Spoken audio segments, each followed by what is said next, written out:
Hello, magandang umaga sa inyong lahat. So, umaatikabo ang aking inbox dahil dito sa post ni Abogada ng Bayan. 'Di ba? Siya ay lawyer, malamang abogada ng bayan eh. Pero meron siyang nasasabi dito na nakakapagpa-trigger sa ano, sa kapwa nating anti-FLM. Sakit ang tuhod ko. Galing ako sa ghost hunting eh. Actually, 4 AM na, kauwi ko lang. Siyempre, kailangan may papanood ako sa inyo na video, no? Para gatas na gatas. Anyway, bago tayo mag-start do sa post ni Abogada ng Bayan, merong update si Fujinius. Buong araw na walang update si Fujinius, ano? Ewan ko kung totoo to, pero so far, yung accuracy naman ng mga pinupost ni Fujinius, for me, medyo mataas naman. So ang ayon dito sa bali-balita, 'di ba? Hindi pa natin mako-confirm to. Syempre mako-confirm natin to sa Lunes. Di umano daw allegedly ayon kay Casper nanlilimos ng pera sa mga OFW si Boss Norman pambayad daw ng abogado at magsampa daw ng iba pang kaso laban sa CIDG sa Lunes. Pati CIDG, no? Ewan? Trip niya yan. Karapatan niya naman magkaso, mga men. Ewan ko kung anong gusto niyang palabasin dyan, no? Ako, feeling ko, ano na lang to eh. Ah, parang gusto niya rin yan para meron siyang dahilan na maisasabi sa mga supporters niya. Well, yun lang ang ano ko. Yun lang, kasi based on sa pagkakakilala ko sa kanya, 6 years ko nang medyo alam ang pattern, hindi naman 100% no, medyo alam ko na ang pattern ng galawan ni Sir Norman Mangusin. Yung mga kaso-kaso na yan, para kasing need niyang gumawa ng dahilan eh. Para meron siyang masabi sa mga supporters, at yung mga supporters eh, willing naman tumulong. 'Di ba? Yung mga pambayad daw sa abogado na yan kasi, nangyari na yan before. Kaya nga yung mga mommies, 'di ba? Yan din yung sinasabi nila. Kaya nila nilabas yan eh, pati nga pambail daw eh. Tapos, ano yung reason? Bakit hindi siya yung mag-bail? Kasi nga daw yun, na-freeze ang account, 'di ba? Yun naman ang common na dahilan yan before. Now, ano kaya ikakaso niya sa CIDG? Well, tingnan natin kung ano yun. Pero kung ako, tatanungin,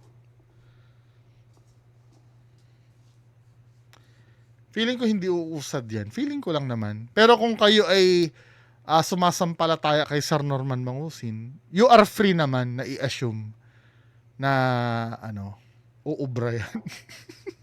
Kasi may mga aaway sa akin dyan sa baba eh. Hindi, may laban yan. O hindi may laban, 'di ba? Pero sa tingin ko, kung ina-assume na free kayo mag-assume na may laban yan yung mga pinagsasampa niya ng kaso.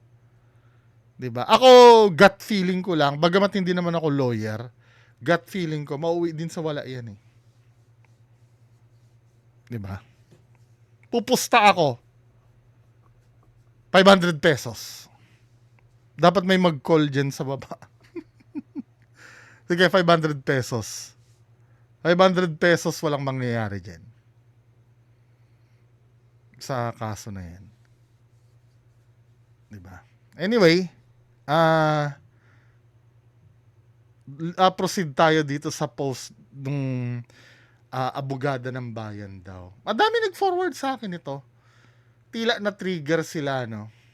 Parang ito kasi yung tanong daw sa kanya, di umano allegedly, si abogada ng bayan. Sabing ganon, Dear Attorney, ginamit ng complainant sa pagsampa ng kaso before the ombudsman ay passport niya. Under questioning dahil dalawang birth cert niya na iba-iba details at LTO which is revoked. Ano magiging implications nun sa kaso?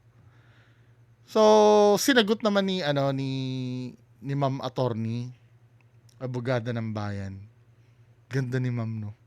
Tignan mo yung oh. Wait lang ha. Anyway, ano ba yung pinag-usapan natin? So ito yung sagot ni Ma'am. Hindi madidismiss ang kaso sa ombudsman laban sa isang public officer dahil lamang sa number 1, passport ng complainant na kini-question dahil sa magkaibang birth records. Number 2, revoked ang LTO license na ginamit niyang ID. O number 3, gumamit siya ng ibang pangalan o alias. Ang mga isyong ito ay pwedeng makaapekto sa credibility. Yun naman pala. Kailangan lang natin basahin.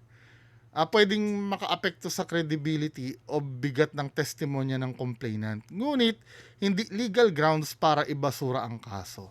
Makakaapekto naman, kahit papaano. Hindi naman talaga sinasabi niya na walang kwenta yung mga issues na yun, ano? Base dito sa kanyang explanation. Kaya lang, syempre, ang gusto kasi natin, mabasura eh. 'Di ba? Bias tayo dun sa part na 'yon. Kasi meron tayong side kasing pinapanigan. I do understand na kahit ako din bias din ako. Kung sabihin na hindi, pantay lang. Gusto ko syempre mananalo yung manok natin, 'di ba? Pero yung sinabi niya dito, okay lang naman sa akin. 'Di ba? At least nasabi niya naman dito na yung mga issue na yun pwedeng makaapekto sa credibility o bigat ng testimonya ng complainant. Ngunit hindi legal grounds para ibasura ang kaso.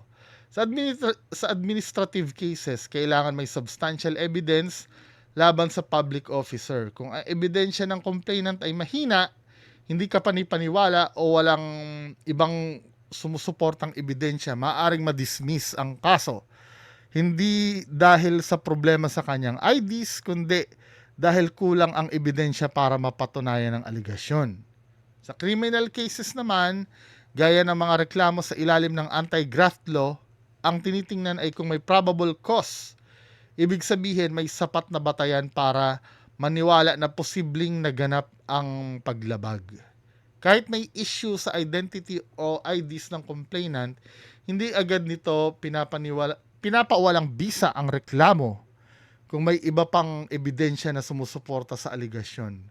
Ang magiging epekto ng isyong ito ay karaniwang nasa credibility ng complainant, hindi sa automatikong dismissal ng kaso. O makaka-apekto pa rin naman sa credibility o nga naman 'di ba?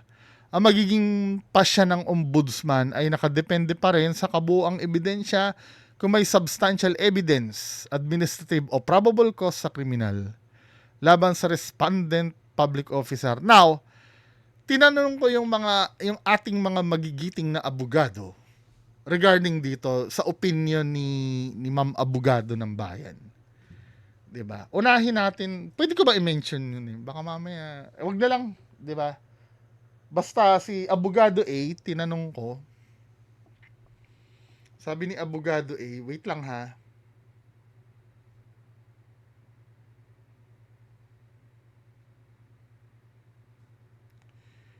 Abogado A. Wait lang, hanapin ko paano. Kasi sinabi niya eh. Kasi ako, hindi naman ako abogado, pero feeling ko, kung hindi mo mapapatunayan kung sino ka talaga, parang nonsense yung kinaso eh. Kung akong titingin, kasi hindi naman ako abogado eh. Parang common sense lang naman iisip o logic lang naman na iisipin mo. Parang may magkakaso. Sino ba yung nagkaso? Sino ba talaga? 'Di ba? Ang sabi dito ni Abogado A, nasaan na ba 'yon?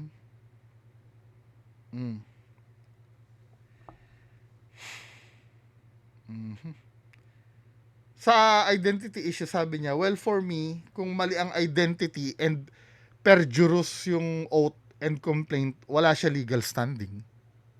Sabi ni Abogado A yun. Abogado na. Tandaan nyo, ang opinion kasi ng isang abogado ay ano yan eh, sabi nga ni Kiko Pangilinan eh, sa isang issues, pwede kasing iba-iba ang opinion ng mga abogado. Ito ay opinion lang ng isang abogado. 'Di ba? Pero dahil bias ako na anti-FLM ako, gusto ko ito sinabi niya na makakaapekto sa credibility.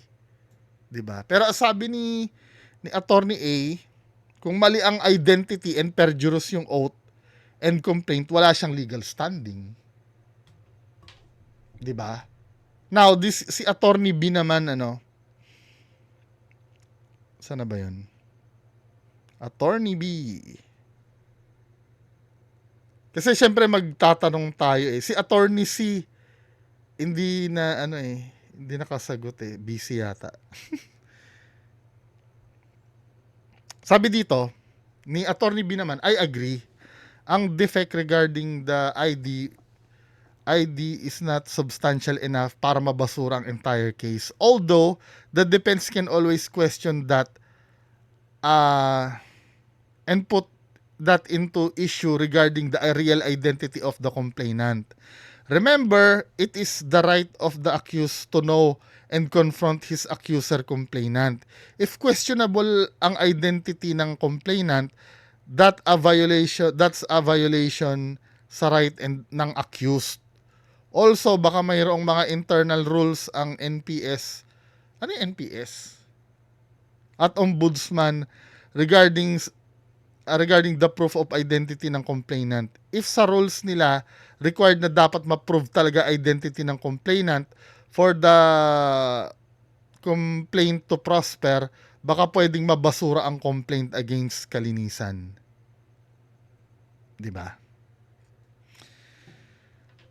Yun ang parang importante pa rin yung identity eh. Pero naiintindihan ko ng bahagya si abogada ng bayan kasi ang tinutukoy niya naman dito yung kaso eh. 'Di ba? Yung kaso. Pero kung talagang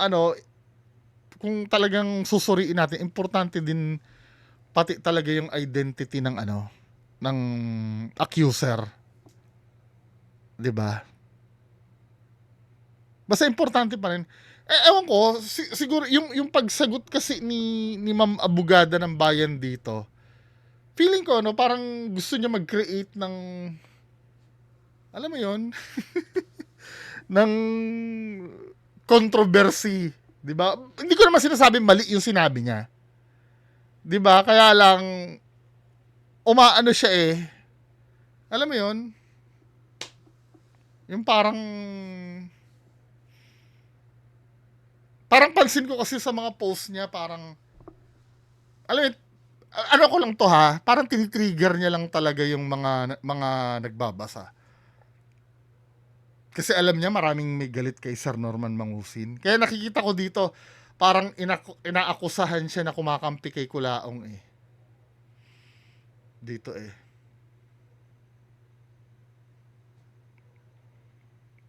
Yan nga dito nag-comment eh. Attorney, I think the main issue is you're not answering the question but keeps leaving snippets but not answering everything else. I only need to know if the commissioner did commit a crime with the press con, to which you are insinuating in your quotes but not directly implying. Oo nga, parang yun na napapansin ko. The way you answer things doesn't feel satisfying, as if you want others to leave comments to form their own conclusion and engagement to which you are aiming for. You are also causing confusion when you quoted civil and criminal. May ginawa bang criminal si Commissioner? Yun lang. Oo nga, no? Sa bagay, hindi, yung sa akin, ang paghatol kasi niyan, sa judge eh. 'Di ba? Judge pa rin naman kasi ang hahatol kung may ginawang komplikado kasi ito. Pagdating sa mga ganito, yung mga batas-batas na ganito, dapat sila attorney, ang ito eh. Nagdi-discuss eh. 'Di ba? Anyway, tingnan na lang natin magkakaroon naman ng sagupaan yan eh. Tingnan natin kung malay mo makalusot yung kay Sir sa di malamang dahilan, ano, manalo si Sir Norman Mangusin, or malay mo naman na mabasura nga. Who knows? Tingnan natin kung anong kalalabasan. Ayoko muna mag-conclude, 'di ba? Kasi mamaya sabihin ko mababasura yan tapos hindi pala. Sabihin ko naman hindi mababasura tapos mabasura pala, 'di ba? Pero aiming ako na mabasura. Kasi nga biased ako eh. Biased ako towards sa pagiging anti, 'di ba? Anyway, yan lang po muna. Magandang umaga sa inyong lahat. Sana kahit papaano si Attorney si busy eh. Ihahabol ko na lang pag sumagot na. Magandang umaga po. Bye-bye.